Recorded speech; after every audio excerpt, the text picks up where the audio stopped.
Hai, salam. Okey, kali ini kita masuk bab 5 iaitu termokimia untuk sains tingkatan 3. Okey, itu tindak balas endotermik dan tindak balas eksotermik. Okey, kedua-dua tindak balas ni adalah tindak balas kimia yang berlaku dalam bahan-bahan kimia lah. Okey, tak semestinya bahan kimia yang kita nampak dalam dalam makmal sains. Bahan kimia yang terjadi dalam proses fotosintesis pada tumbuhan pun dikata itu adalah kimia juga. Hasil dalam badan kita ni pun cecair-cecair dalam badan kita ni pun adalah bahan kimia juga. Okey, apa yang dimaksudkan dengan exo?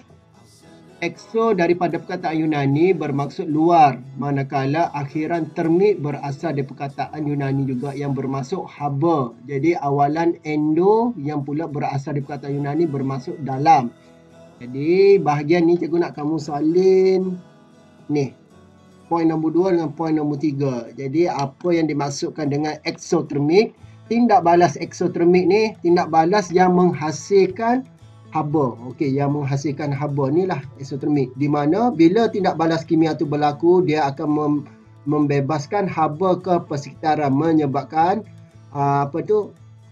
bahan tindak balas tu menjadi panas. Jadi bila kita sentuh bahan tindak balas tu menghasilkan haba. Okey. Lepas tu untuk endotermik pula tindak balas di mana haba diserap dari persekitaran. Haba di persekitaran diserap. Jadi menyebabkan suhu menurun. Jadi tindak balas tu menyebabkan suhu menurun. Jadi sejuk. Okey, itu endo. Okey, ingat. Nak hafal macam mana luar dengan endo ni in endo. Kita balik ke dalam. Exo kita bebas keluar. Okey.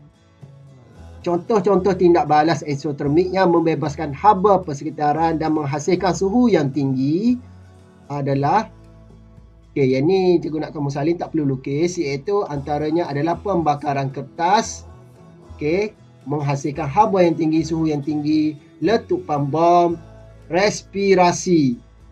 Panas ke? Manusia, cuba kamu tengok manusia yang dah meninggal dunia dengan manusia yang hidup.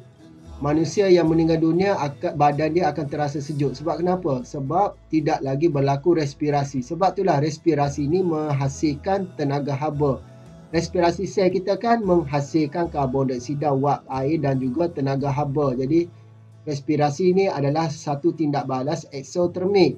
Peneutralan asid dan alkali. Okey, kalau asid dan alkali ni dilakukan dalam makmal atau kita neutralkan dia, kita neutralkan daripada asid kepada neutral, alkali kepada neutral, dia akan menghasilkan haba yang panas.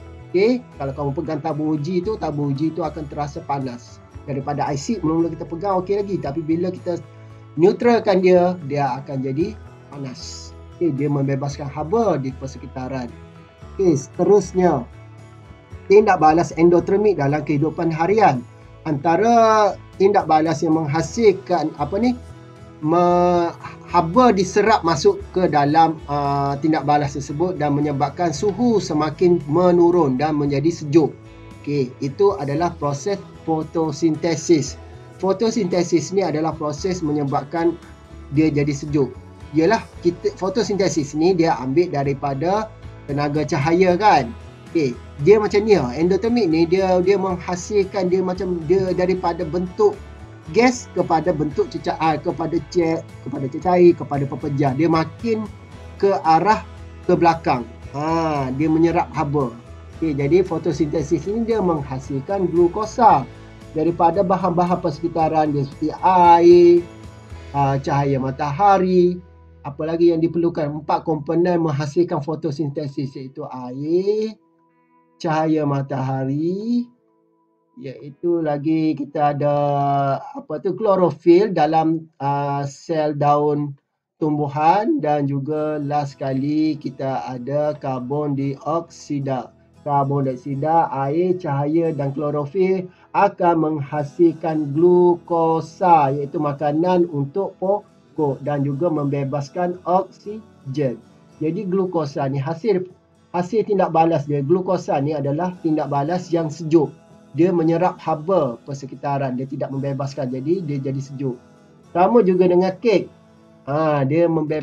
Dia menyerap haba di persekitaran. Menyerap haba menyebabkan kek tu menjadi beku, menjadi keras. Nampak? Pengekstrakan besi daripada batu-batuan besi bercampur dengan pasir apa semua tu kita kumpul menghasilkan biji besi. Okey, lepas tu melarutkan garam amonia. Garam amonia ni kalau dalam bahasa kimia dia dalam amonia klorida. Kalau dicampurkan dengan air dia akan menghasilkan tindak balas yang sejuk di mana haba diserap. Okey, haba diserap. Kamu ingat ya, haba diserap. Kalau endo ni haba diserap. Kalau exo haba dibebas. Endo ni jadi sejuk. Okey. Okey. Ni pek panas ni, okey, biasanya digunakan untuk menghasilkan haba. Dia akan membebaskan haba persekitaran. Jadi dia adalah tindak balas eksotermik.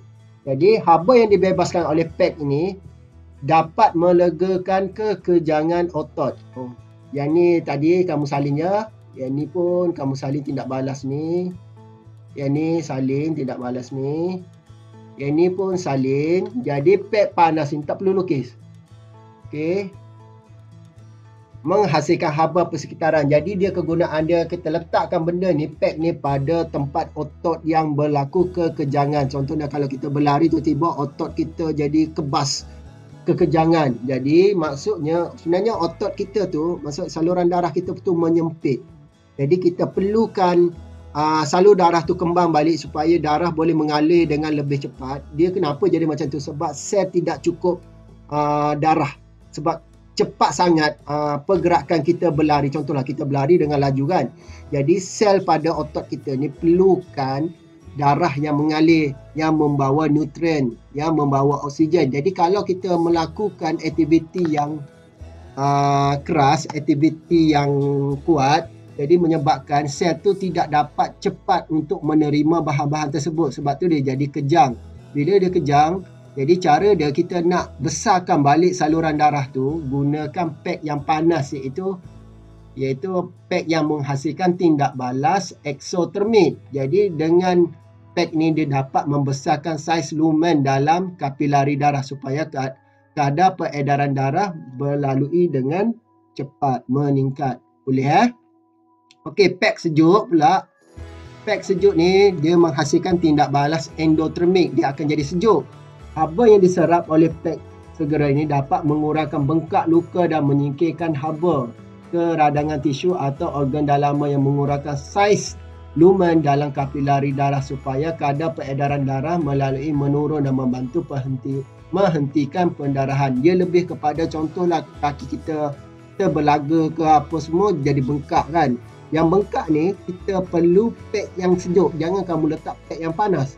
Yang bengkak ni kenapa saluran darah kita dah jadi dia jadi kalau apa ni tadi eksotermik ni tadi saluran darah jadi sempit kan.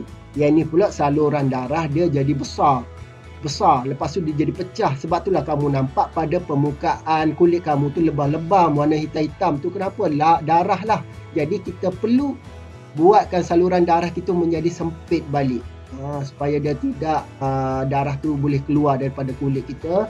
Jadi kita perlukan pek yang sejuk iaitu pek yang boleh menghasilkan endotermik. Okey, boleh faham yang sejuk dengan yang panas. Sampai situ saja untuk bab 5 habis. Jadi next saya akan bagi latihan saja. Okey. Thank you.